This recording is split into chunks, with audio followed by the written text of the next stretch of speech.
চা খাওয়া শেষ হয়েছে? হ্যাঁ, কাপটা রেখে আসি। এই দাঁড়া, তুই রাখতে যাবি কে? চাচার কাছে দে। হ্যাঁ হ্যাঁ, এই নিন চাচা। দাও বাবা, আমার কাছে দাও। ঠিক আছে, নিয়ে যা। অনেকদিন পরে আসলি, চুপচাপ বস, রিল্যাক্স কর। চাকরি বাকরি পেয়ে যে একদম আমাদের ভুলে গিয়েছি। আরে না না, এমন কিছু না। এই আঙ্কেল কিন্তু অনেকদিন পর আসলো, যাওয়ার সময় নিশ্চয়ই আমাদের টাকা দিতে যাবে। ভুলে কিন্তু টাকা নিবে না, তাহলে বাবা রাগ করবে। আঙ্কেলও আমাদের পোষা ভাববে। হ্যাঁ হ্যাঁ ঠিক বলেছি। মাশাআল্লাহ, আমার ভাতিজা দুইটা তো অনেক ভদ্র।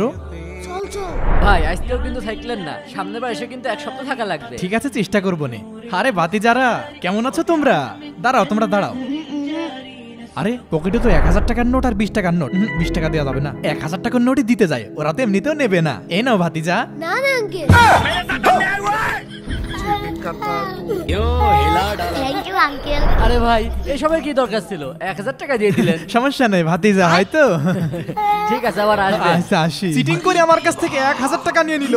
তোমরা কমেন্টে জানিয়ে দাও তোমরা কার পক্ষে, আমার পক্ষে না আব্দুল আওয়ালের পক্ষে।